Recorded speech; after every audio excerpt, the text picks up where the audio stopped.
dressé entre le Christ Jésus qui est venu sur la terre et les apôtres.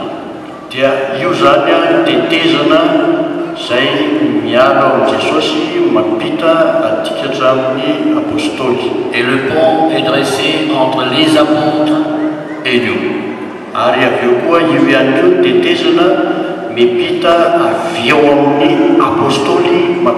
C'est ce qui est transmis une fois pour toutes, et ceux qui viendront après nous si le Seigneur n'est pas encore retourné.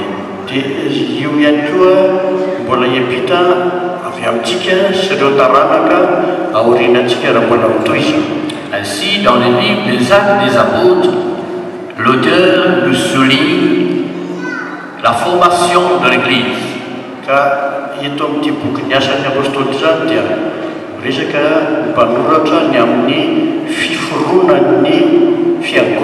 L'Église a pris naissance à partir de la Pentecôte. Les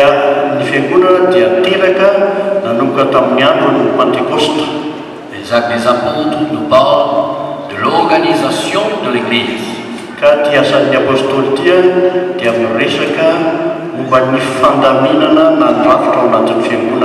Et aussi, nous voyons la croissance de l'Église.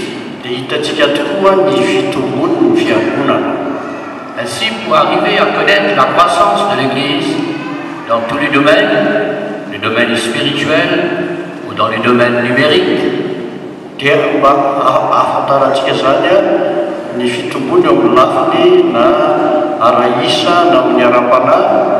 nous avons resté dans le livre des Actes des Apôtres. C'est la référence pour notre organisation d'église, pour notre progrès d'église, tout est là. Nous avons le modèle et c'est à nous de modeler sur ce qui est écrit.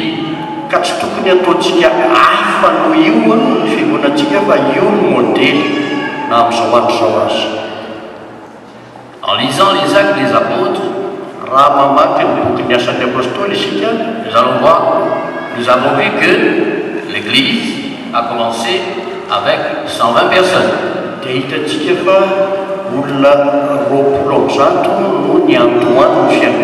Qui étaient dans la chambre haute. Par la suite, il y avait 3000 ans.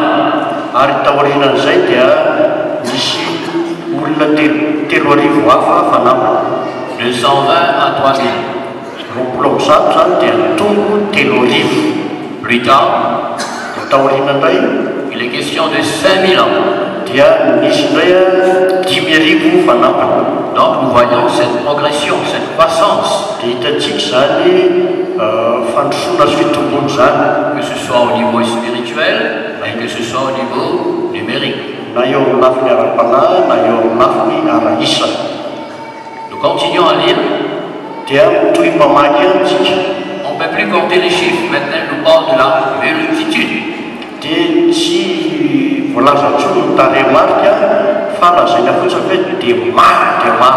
Ainsi, nous voyons que l'Église primitive allait de progrès en progrès.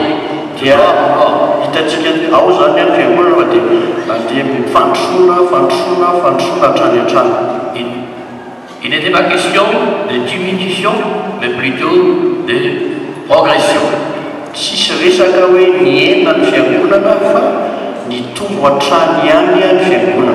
Alors voilà comment, au travers des Actes des Apôtres, nous voyons ce progrès qui nous sert d'exemple aujourd'hui, nous les chrétiens qui sont venus après.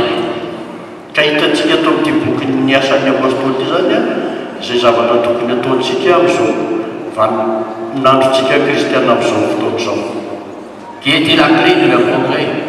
Qui était le secret de cette progression?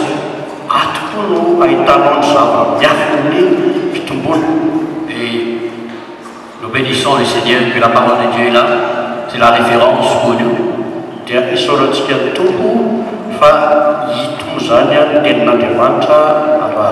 Il y avait une force d'attraction dans l'église primitive.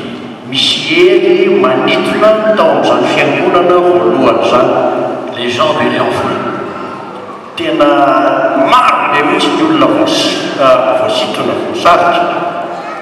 Et pourtant, ceux qui travaillaient à cette époque, ceux qui prêchaient la parole, c'était des gens sans instruction.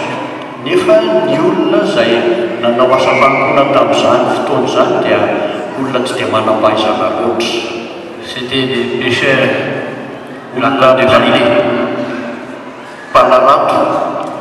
des hommes simples, mais ils étaient tellement puissants qu'ils ont bouleversé là où ils ont passé.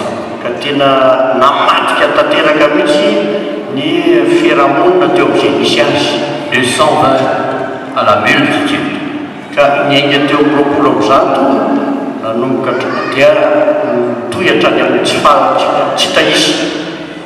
Ainsi, au travers de la parole de Dieu, nous voyons là dans les actes des apôtres, cette force d'attraction, c'était à partir de l'ascension de Jésus.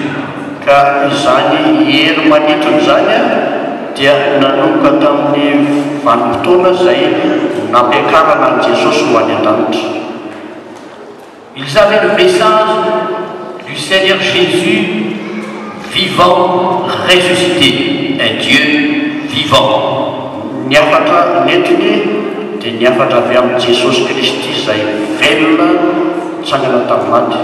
Il prêchait celui qui est crucifié à la croix, mais plus encore celui qui est ressuscité des morts.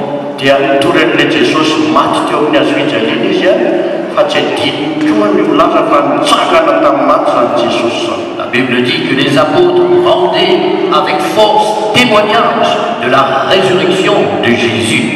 Ils parlaient de Jésus vivant, ressuscité.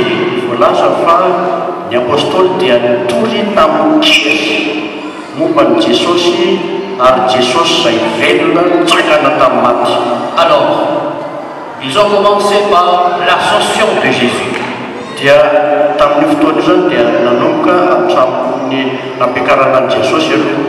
La parole de Dieu nous montre que Jésus, après avoir fait la purification des péchés, s'est assis à la droite de la majesté divine.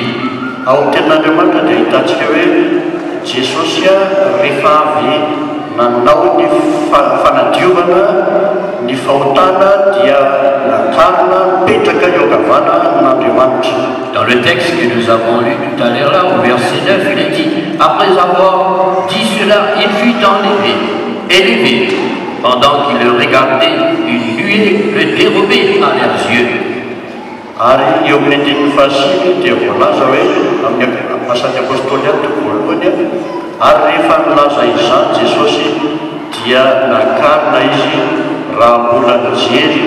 Je parlais dans mon premier livre tout ce que Jésus avait commencé de faire et d'enseigner dès les commencements jusqu'au jour où il fut enlevé au ciel.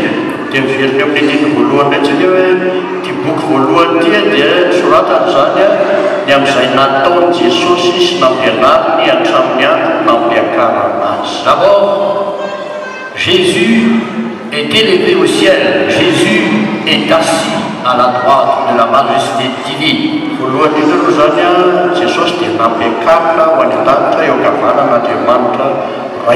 C'est pour nous dire que tout est achevé, tout est accompli.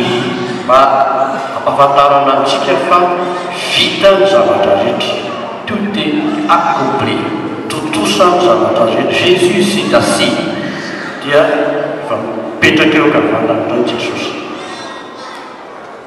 Et eux, ils étaient debout.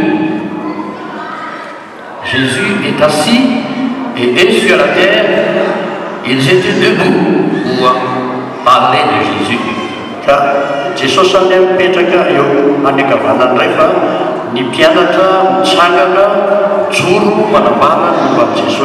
Il montrait le Seigneur qui est assis. Il prêchait un Jésus qui a tout accompli, qui est vivant et s'est assis à la droite de la majesté divine.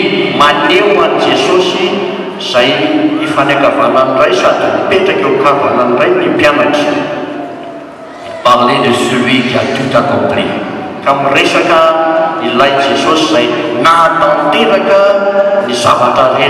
Il règne. C'est le Seigneur Jésus. Ainsi, l'évangile de l'Ascension, c'est ce que nous devons prêcher et apporter dans notre assemblée, dans notre église, pour qu'il y ait du progrès.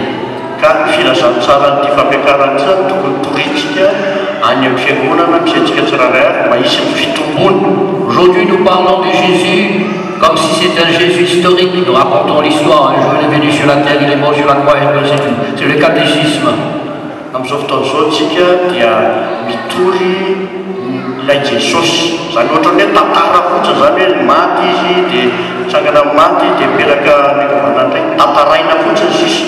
Mais par contre, les apôtres prêchaient un Jésus vivant. Et nous aussi, nous devons prêcher un Jésus vivant, réel, présent, ici-bas.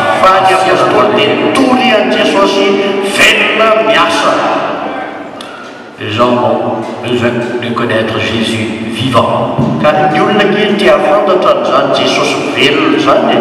Alléluia. Alléluia. Gloire à Dieu. Le point capital, la Bible dit, le point capital, c'est que nous avons quelqu'un qui est assis, un souverain sacrificateur assis à la droite de Dieu. C'est le point capital du message de tous les hommes de Dieu.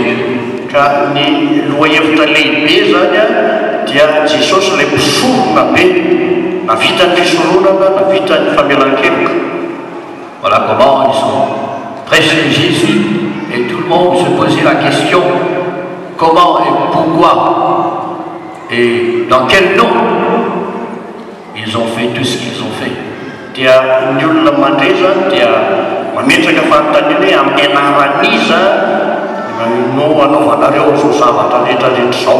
Il parlait de Jésus, celui qui était crucifié, mais qui est vivant, ressuscité, et qui est le Seigneur, que toute la maison d'Israël sache que Jésus est Seigneur, assis à la droite de Dieu.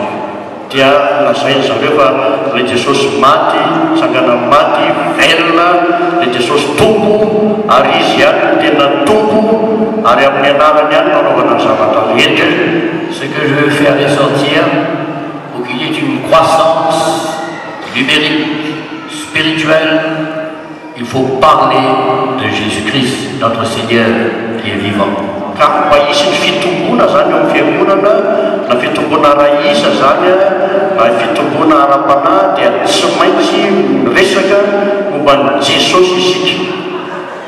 Deux fois on dit de tas de choses, on raconte de tas de choses, et on ne parle pas de Jésus-Christ, celui qui est vivant.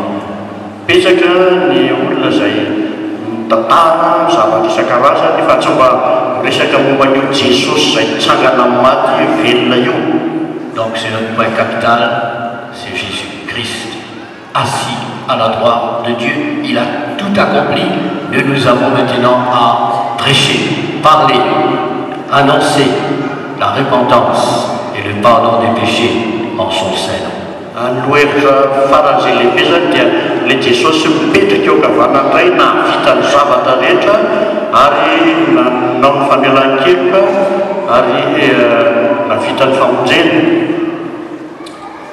La croissance vient par ce message de Jésus-Christ ressuscité.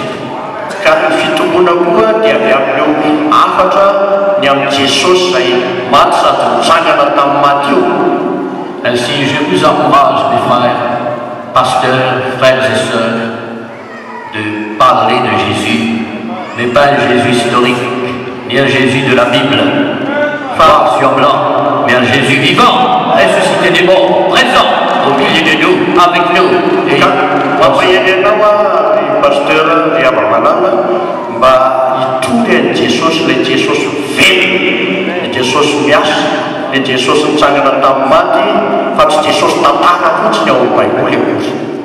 Et depuis qu'il est allé au ciel, dit l'apôtre Pierre, les autorités, les anges, les dominations lui ont été soumises.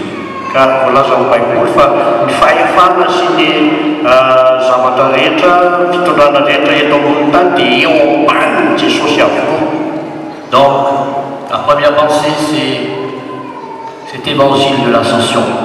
Pas n'importe quel évangile. L'évangile de l'Ascension. De celui qui est venu, qui est mort, qui est ressuscité, assis à la droite de Dieu, il a tout accompli.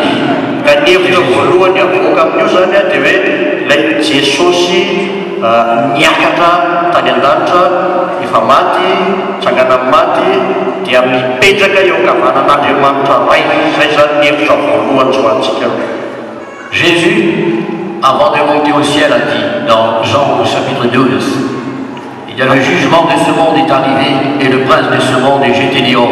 Et moi, quand je serai élevé, j'attirerai tous les hommes à moi. Il y a une force d'attraction quand Jésus est élevé, non seulement à la croix, mais élevé, assis à la droite de Dieu. Ka Jesosy raha mbola tsy niakatra tany an-danitra tamin'ny fahavelony tety ambony tany zany dia teny tao amin'ny Jaona toko 12 hoe ny fitsarana n'izao tontolo izao izy dia efa vita. Ka avy eo izy zany dia nilaza fa tsy maintsy amin'ny alalany ihany ny famonjena, tsisy afa-tsy amin'ny alalany ihany ny zavatra rehetra atao famelan-keloka, fa rehefa tsy amin'ny alalany zany dia tsisy ninina azon'olona raisina. Alléluia. Donc nous avons une promesse. Jésus attirera les hommes vers lui. Car la croissance, c'est l'onction, l'effusion du Saint-Esprit dans les cœurs de ces hommes et dans les cœurs de l'Église. Dia ny faharoa zany mba hitombo ny fiangonana dia ny hevitra faharoa dia ny nanomezana nanatosahana ny fanahy masina ao amin'ny fiangonana. L'onction du Seigneur, nous parlons du Saint-Esprit. Diositra ny fanahy masina ao amin'ny fiangonana. La personne de l'Esprit Saint. Ny mitsanganan'ny fanahy masina zany na ny olona fanahy masina ao anatin'ny fiangonana. Pendant 3 ans et demi, ces hommes étaient avec Jésus. Ils apprenaient au pied du Seigneur à l'école de Jésus-Christ.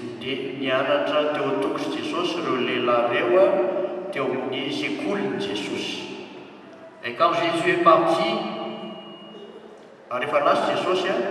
mais avant de partir, Jésus a dit, vous restez à Jérusalem jusqu'à ce que vous soyez remplis du Saint-Esprit.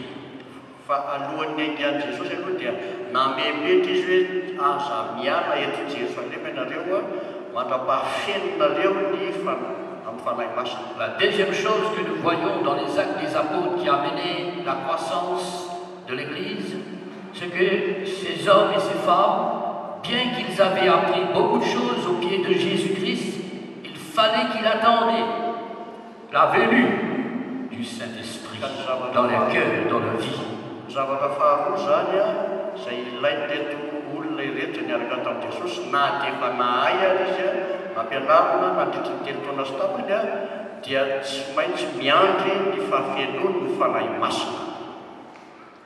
Et c'est à partir de la venue du Saint-Esprit de Dieu, le jour de la Pentecôte, que la croissance va arriver.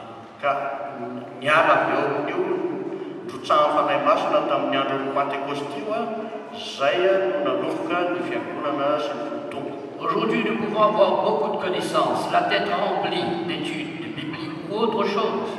Mais si on n'a pas le Saint-Esprit de Dieu dans notre cœur, dans notre vie, on ne pourra pas apporter la croissance de l'Église.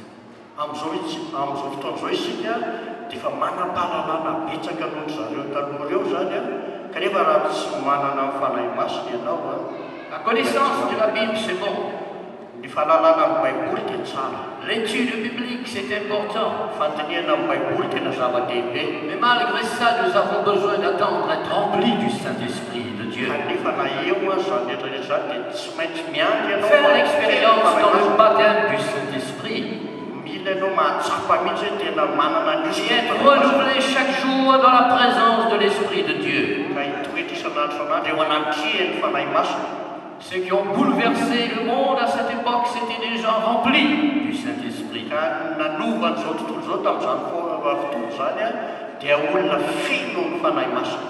Alléluia. Amen. Le jour de la Pentecôte, la Bible dit que la foule a couru vers les apôtres dans la chambre qui a attiré. Il y a une force d'attraction par la puissance du Saint-Esprit de Dieu.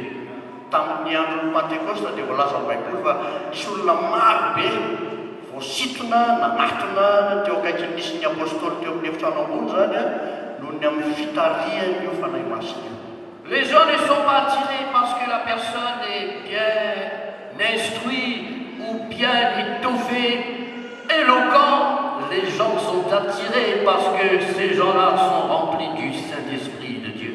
Le olona zany tsy manatona antsika koa hoe satria tsara ny akanjo mahafinaritra ny eo avelany, fa manatona ny olona satria feno ny fanahy masina ny apôstôly. Il parlait en langue, il glorifiait Dieu. Il y avait du bruit, il y avait des manifestations de l'Esprit. Et les gens étaient attirés vers la chambre. Et c'est comme ça que les gens vont être attirés vers les assemblées, vers les églises, vers nos mouvements, là où il y a la vie de l'Esprit. Teny tamin'ny teny tsy fantatra azy zareo feno fanahy masina dia voatarika voasarika ny olona anatona azy ary mitovy amin'izany any amin'izao fotoana izao a feno fanahy masina ny fiangonana ny assemblée de Dieu dia izay no atonga ny olona anatona antsika ihany. Soyons remplis du Saint-Esprit. Aoka no fenona ny fanahy masina. Il suffit d'être rempli de l'Esprit de Dieu. Feno ny fanahy masina dia ampy. Il y aura en nous cette force d'attraction pour attirer les gens. Ary tafiditra ao amintsika le hery manintona ny hafa anatona antsika. La puissance de Dieu en nous, la présence et la gloire du Seigneur dans notre vie, dans notre assemblée, dans notre mouvement, qui a tiré les gens vers nous. Herin'Andriamanitra ao amintsika, ao amin'ny fiangonantsika, ao amin'ny anara-piangonana izay misy antsika, zay no misarika ny olona anatona antsika izany. Et nous nous les attirons vers Jésus. Rehefa avy eo izy a tariantsika indray anatona ny Jesosy. Afin qu'ils connaissent le Seigneur, celui qui est vivant, assis à la droite de Dieu. Mba ahalalany an'ilay tompo Jesosy izay velona izay mpamonjy azy. Ils étaient remplis du Saint-Esprit. Ary feno ny fanahy masina izy. Parlés par le Saint-Esprit. Ary teny tamin'ny alalan'ny fanahy masina. Témoignés par le Saint-Esprit. Dia tariany fanahy masina. Priés par le Saint-Esprit. Dia mivavaka tamin'ny fanahy masina. Ils vivaient selon l'Esprit. Dia miaina araka ny fanahy masina. Dans de telles conditions, il y aura de la croissance. Amin'izay fepetra maromaro zay no misy ny fitombona. C'est pourquoi laissons notre cœur sous l'onction de Dieu chaque jour, chaque instant et chaque moment. Ka zay zany tokony ao am-pontsika isan'andro isan'andro. Dieu nous oint pour cela. Ary Andriamanitra nanositra antsika mba hatanteraka amin'izany. La deuxième chose que je souligne dans les actes des apôtres qui a amené la croissance, zavatra faharoa izay tsy pieko ao amin'ity boky asan'ny apôstôly ity izay mitondra fitombona, c'est la manifestation de l'Esprit Saint dans les cœurs de tous ses frères et sœurs et ses serviteurs. Dia ny fanehoana na ny fampisehoana ny herin'ny fanahy masina zany. Ils étaient des hommes de l'Esprit, ils étaient en esprit, et l'Esprit Saint contrôlait tout. Zareo dia olona feno fanahy masina, olona ara-panahy, ao amin'ny fanahy ary tarihan'ny fanahy. Actes des apôtres au chapitre 9, le verset 31, il nous est dit ceci. Ao amin'ny asan'ny apôstôly toko fasiny andiny varaiky amin'ny telopolo dia izao no hitantsika ao. L'Église. Il ne dit pas les églises, il nous dit l'Église, parlant de l'Église du Seigneur Jésus-Christ. À travers les générations.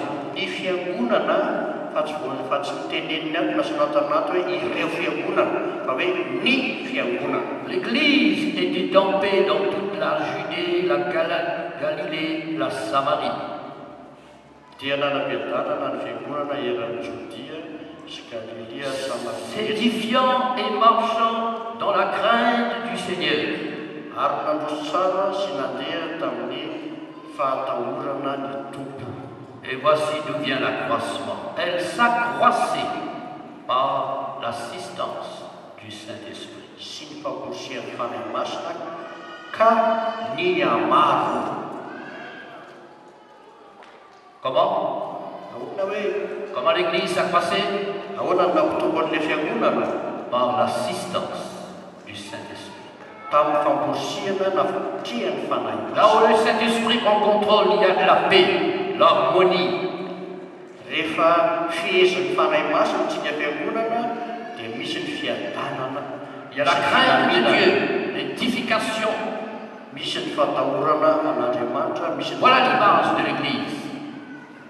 Voilà l'image zay no sary ny fiangonana. que notre Église soit semblable. Ka engany ny fiangonantsika ho tahaka izay. Que des fois il y a des divisions, de dissensions, de diminutions, alors qui devraient être comme ça. Indraindray dia misy ny fisarazarana, misy ny fisarahana, misy ny fiainana, kanefa raha ny tokony ho izy dia fitombona no tokony La hatrehitra. deuxième chose que nous voyons dans les actes, c'est cette effusion de l'esprit, cette vie de l'esprit, ou la croissance de l'Église. Zavatra faharoa amin'ny boky asan'ny apôstôly zany dia fatrosahana ny fanahy masina dia sy ny fitombony ny fiangonana. Premier, c'est le message de l'ascension. Le nom de Jésus est cité à partir du premier page, de la première page d'Actes des Apôtres jusqu'à la fin. C'est le nom de Jésus qui domine tout. Voalohany indrindra zany dia levitra voalohany dia le Jesosy nampiakarina ary izany anaran'i Jesosy zany foana no hita manomboka amin'ny boky voalohany amin'ny toko voalohany io hatrany amin'ny faran'ny asan'ny apôstôly dia Jesosy foana. Et ce qui domine tout, c'est le Saint-Esprit de Dieu à partir de la première page jusqu'à le dernier. Dia tsy misaraka amin'izany ihany koa manomboka amin'ny toko voalohany. Partout le Saint-Esprit. Asan'ny apôstôly dia ny fanahy masina. Partout Jésus est là.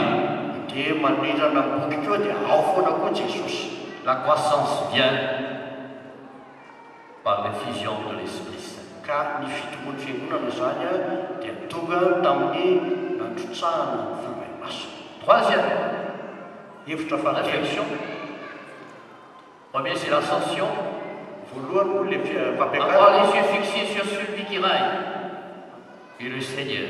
Avoir les yeux fixés sur Jésus, Ka ny masontsika zany tokony fantoka amin'ny Jesosy le vivant. Jesosy ilay velona. Alléluia. Alleluia. Le deuxième, être rempli du Saint-Esprit. Dia ny faharoa dia ny fantrotsahana ny fanahy masina. Troisième quelque chose, dans l'acte des apôtres, Ny hevitra fahatelo il y amin'ny a asan'ny apporté apôstôly la zany croissance. mba hitondra ny fitombona. Eh bien, c'est l'évangélisation. Dia ny fitorizana ny filazantsara. La mission que le Seigneur nous a confiée. Le asa nahiraka ampanaoviny tombo antsika. C'est formidable, c'est merveilleux d'être ensemble, de louer Dieu, de bénir Dieu, d'étudier la Bible, de rester sur place. Mais le message de Jésus, allez, prêchez. Tsara sy mahafinaritra hoe niderany tompo ao miaramira ao anaty fiangonana ao anaty toerana iray fa mandehana hozy Jesosy mandehana mitory. Troisième quelque chose, ils sont allés prêcher partout. Ka ny hevitra fahatelo zany dia hoe zay hoe nitory izy zareo. Ils sont allés prêcher partout. Lasa nandeha nitory izy zareo. Alors en lisant dans Actes au chapitre 6, Ka raha vakitsika ao amin'ny asa toko fahaenina au verset 7, il est dit, eo amin'ny andininy fafito izao volaza ao. la parole de Dieu se répandait de plus en plus et le nombre des disciples augmentait beaucoup à Jérusalem. Dia nandroso ny tenin'Andriamanitra ary ny amaro indrindra ny isan'ny mpianatra tany Jerusalema. La progression, la croissance numérique, Ny fandrosoana zany na ny fitombona eo amin'ny araisa c'est parce que la parole de Dieu est répandue, pas de moins en moins, mais de plus en plus. dia nisy zany satria ny tenin'Andriamanitra dia nandroso, tsy hoe ny ena akory fa nandroso. Alléluia. Vous et moi, nous avons la responsabilité d'évangéliser, de témoigner, de répandre à pas n'importe quoi, n'importe qui, mais de répandre la parole de Dieu. Manana ndraikitra zany tsika ny mizara, mitory ny filazantsara, tsy hoe mitory ny zavatra isan-karazany fa mitory an'i Jesosy Voici comment il y a eu cette progression de 120, 3000, 5000 et la multitude, et ça continue. dia hitantsika eo ilay fitombona roapolo amby zato, 3 000, 5 000, dia mitombo tsy tahisa zareo. Il en sera de même dans toutes les circonstances. Ka ninona zany zavatra atrehana dia tokony ohatr'izay foana ny fitombon'ny fiangonana. Alléluia. Alléluia. Frères et sœurs, pasteurs, rahalahy sy anavavy, nareo mpitandrana, répandons la parole de Dieu. Andehantsika ampiely ny tenin'Andriamanitra. L'apôtre Paul recommandait à Timothée, prêchez, mais ne prêchez pas n'importe quoi. Prêchez la parole. Ny apôstôly Paoly dia miteny tamin'ny Timothée hoe mitoriany teny, tsy hoe mitoriany toritory foana tsisy tika fa Des fois, il n'y a pas de croissance, il n'y a pas de progrès parce qu'on ne prêche pas la parole. tsy hoe mitory zavatra tsy fantatra na tsisy tika zany a satria tsy fantatra hoe inona le teny. Il n'y a pas de progrès parce qu'on n'évangélise pas assez. Tsisy fitombona, tsisy fandrosoana raha tsy manao fitoriana filazany tsara misimisy tsika. À cette époque, Tamin'izany la vanim-potoana parole de Dieu se répandait de plus en plus et le nombre de disciples s'augmenta. dia voalaza zany fa nandroso ny tenin'Andriamanitra ary ny amaro indrindra ny isan'ny mpianatra. Quelle croissance numérique! Fitombona ara-isa. C'est notre mission Zay no iraka ambalaovana antsika d'évangéliser. mitory ny filazantsara. Amen. Amen. Le Seigneur compte sur nous. Miandry antsika ny tompo e. Lui, il est assis. Izy a efa mipetraka Il nous a confié l'évangile. dia nametraka ny Il nous filazantsara a donné sa parole. nomeny antsika ny teniny. Après leur avoir parlé, il fut enlevé. Il n'y a rien à dire encore. Il a déjà dit, il a déjà tout dit. Voalaza ao amin'ny asan'ny apôstôly voalohany io fa rehefa niresaka tamin'ny mpianatra izy dia napakara. Il ne va rien faire. Il a tout fait. Il a déjà fait. Il a tout accompli.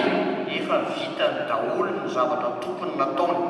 C'est à vous et à moi de se mettre debout et d'aller de lieu en lieu, de village en village, Antsika sy anao prêcher la parole. no mandeha mitory amin'ny tanàna isan-tanàna rehetrarehetra, toerana rehetra De répandre la parole de Dieu. mba ampiely ny tenin'Andriamanitra. C'est notre mission. Zay no asa mpanaovana antsika. Alléluia. Alléluia. Alors, l'acte des apôtres nous montre l'ascension, l'onction et la mission de l'évangélisation.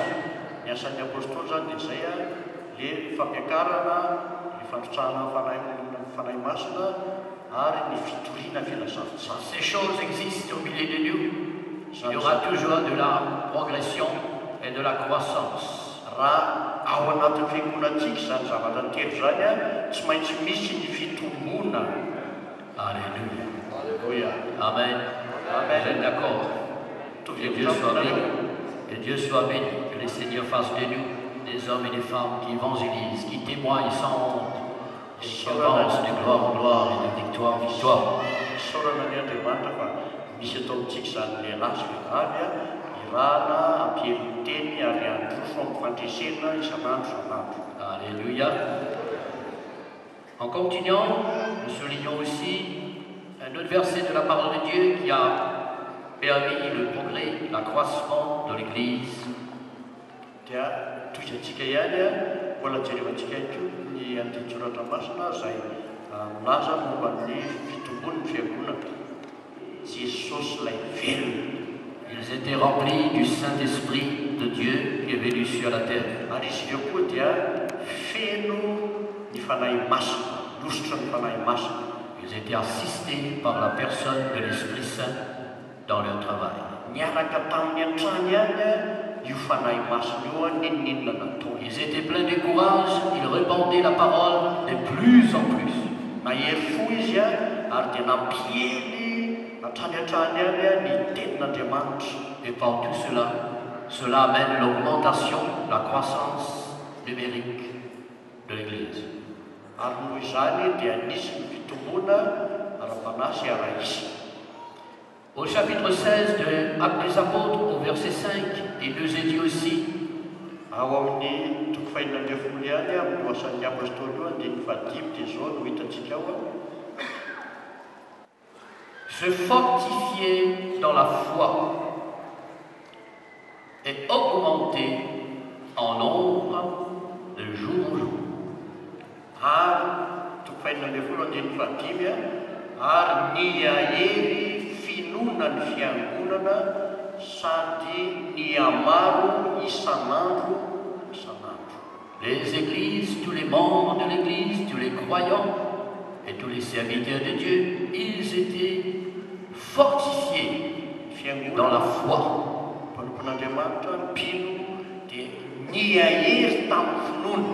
Ils démontraient la foi.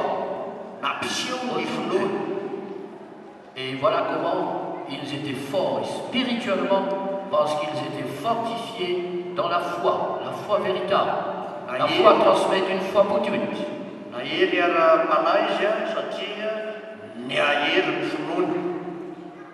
Et par leur acte de foi, leur vie pleine de foi, eh bien, ils augmentaient en nombre de jours.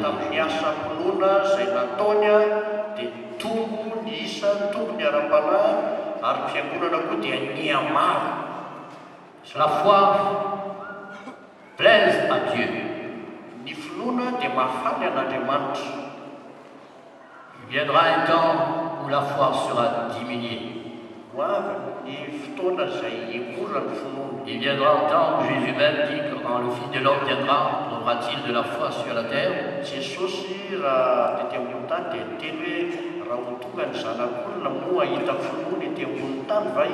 L'Église doit être fortifiée dans la foi.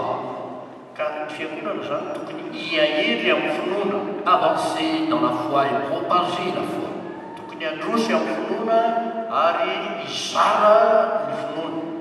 Le juste vivra par la foi.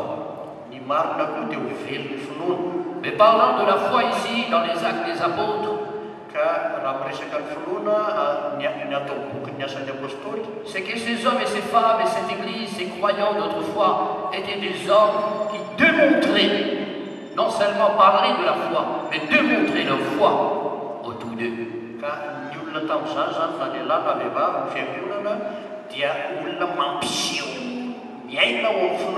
Que ce soit dans les épreuves, dans les difficultés, dans les luttes, ils persévéraient, ils étaient pleins de foi et les autres observaient pour voir comment ils en sortirent. Et ils sortirent triomphalement à cause qu'ils étaient pleins de foi.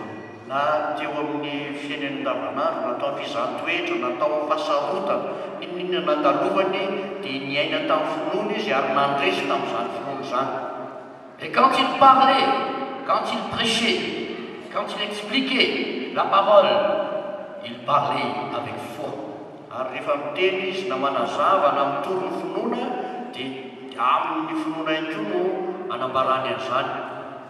La Bible dit, Actes des Apôtres, chapitre 14.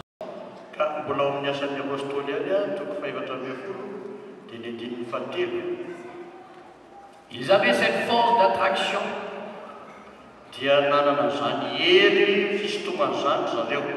Par Jésus qui est élevé. Par le Saint-Esprit qui est venu. Par la parole de Dieu qu'il répandait partout.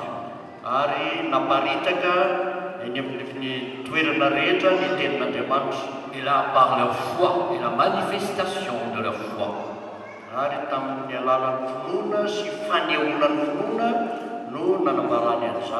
La Bible parle que ces hommes et ces femmes démontraient, ils non seulement parlaient, mais ils démontraient. Cette démonstration attirait les cœurs, attirait les gens vers le Seigneur.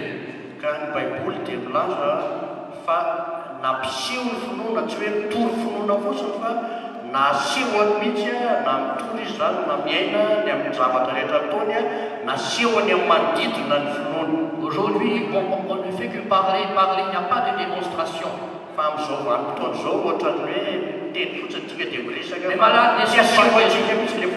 Les malades ne sont pas guéris, les gens ne sont pas délivrés. Mais pour la croissance de l'Église. Il y a ces manifestations, des guérisons, des miracles. La Bible dit Dieu faisait des miracles par la main des apôtres.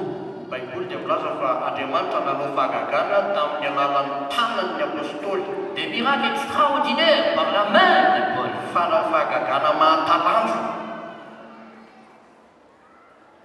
De jour en jour, nous perdons cette démonstration de la foi.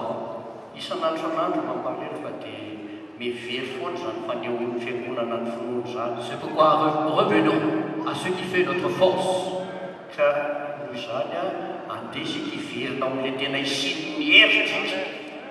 Les apôtres priaient quand il n'y avait pas de miracles.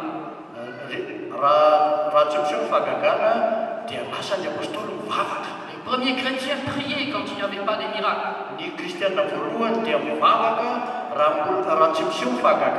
Seigneur est dans tes mains. Dans tes mains. Afin qu'il se fasse des miracles et des prodiges. C'est par ces miracles et ces prodiges que les gens sont venus.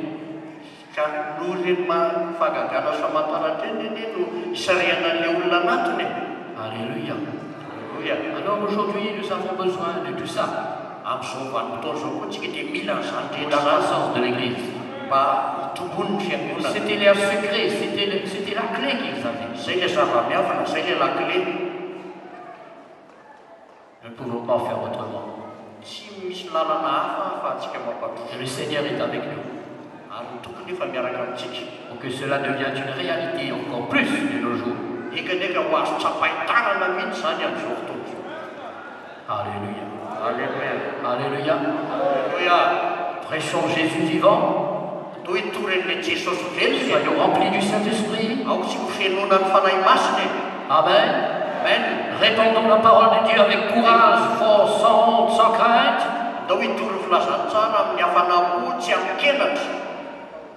Soyons pleins de foi. N'hésitons pas. Prêchons avec foi. Prions avec foi. Agissons avec foi. Démontrons la puissance de Dieu. Le monde a besoin de connaître notre Dieu, notre Seigneur. Et le Seigneur compte sur vous et sur moi. Rappelez bien qu'il est assis lui, nous sommes sur la terre debout. Comme nous comptons sur lui, il compte sur nous.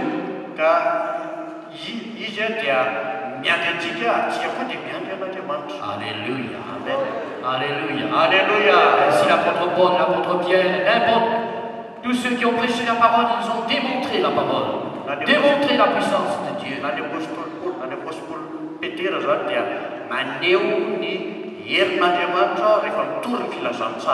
Voilà ce qui a amené le progrès, l'augmentation des disciples, l'accroissement.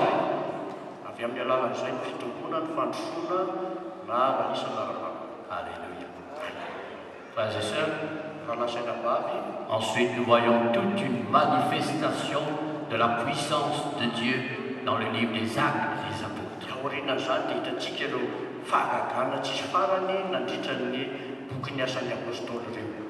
Il en soit ainsi pour notre assemblée, pour notre pays, là où nous sommes, que la puissance du Saint-Esprit se manifeste. Alléluia. Amen. Amen. Voilà la pensée que je laisse sur votre cœur, sur mon cœur, sur notre cœur. Amen. Amen.